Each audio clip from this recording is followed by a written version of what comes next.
What's going on, guys? Andrew Piluk Hockey here, back with another video. Today we're going to be discussing the name on the back of that jersey, Mitch Marner, and it looks like he's holding up the restricted free agent market, which I think some people expected, but at the same time, you would expect some of these other names to get done. So Marner led all remaining unsigned RFAs with 94 points last year, and some of this information is coming from TSN, by the way, but I mean, a lot of it we already know. We hear it all over the place, but you know, Braden Point was right there too with 92 points, but he scored 41 compared to Marner's 26 goals. Now, and he also played in 3 fewer games.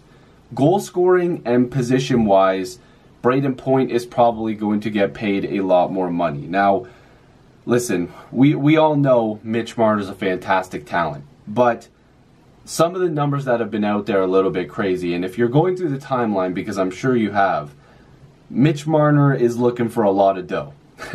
And it looks like he's not willing to go super long term unless that money's astronomical, which the Maple Leafs at this point can't afford. They have, when they use the LTIR and all their other cap magic that they're going to be going through, that I think a lot of people, including myself, at some points are even confused about, the Toronto Maple Leafs are trying to get that number to probably be around the $9 million range or a little bit less if they're trying to make it a 3-year deal or a 2-year bridge, because I don't think a lot of people understand that this 2, 3, or 4-year bridge contract type of thing, it might be the new norm for a lot of big name free agents that want huge money down the line. Because if Mitch Marner's holding up this long, and from what's been told, it's looking like it's going to at least go into the first few games of the season, or he might be there for the first game, but he's going to miss camp, which obviously isn't a good thing. The Leafs have no choice. The Leafs and the Marner camp have no choice but to make this 4 years or less. They can't. And, you know, there's been a lot of reports about offer sheets and, you know, maybe he would accept this term. Maybe he would go this long. For now, we just have to look at this market and think, okay, when's the first domino going to fall? Because I guess, according to Joe Smith of The Athletic, pardon me, basically all the negotiations around the league are being watched, or all the negotiating teams with their remaining RFAs, they're watching the Mitch Marner situation. They're watching to see what happens there before they make any moves. So guys that are left, like I mentioned, Braden Point, Mikko Rantanen, Matthew Tkachuk, Patrik Laine, Kyle Connor, and Brock Besser. Now, from everything we've heard with Point, Jerry Johnson, or Gary Johnson, or Johansson, however you pronounce his name, he is Point's agent.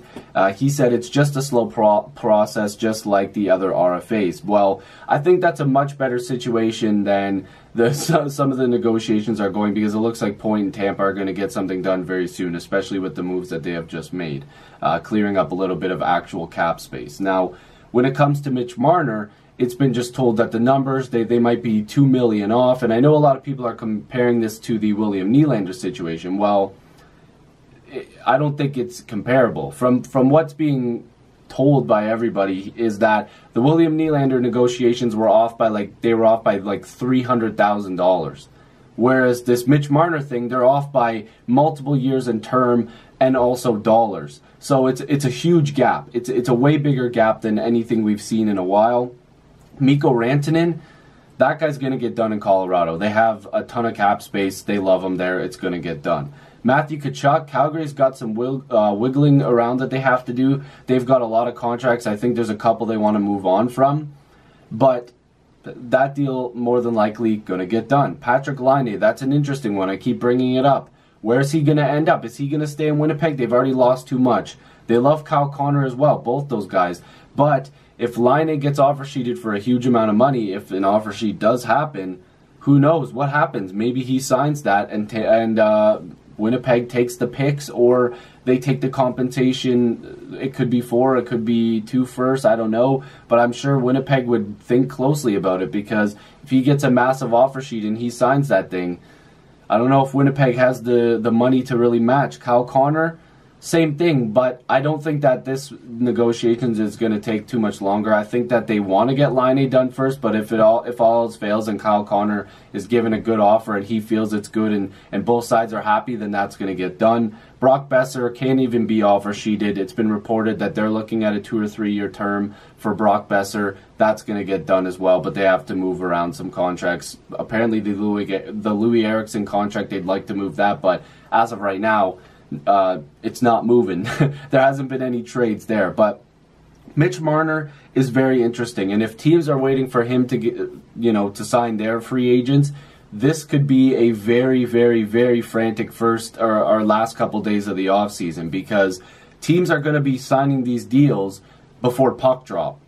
Because look at the William Nylander one. It went into December. Of course, like I said, different money situation, especially the Mitch Marner one, because it looks like it's a couple million apart. But as the summer goes on, and the lease, maybe there's an offer sheet towards the end of the offseason because teams are like, whatever, this is still taking forever. It looks like maybe we can toss one in here and hope for the best.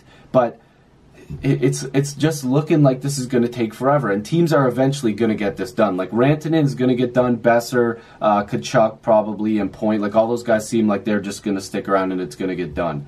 But like, holy, like, what's going to happen? Like when is something going to get done?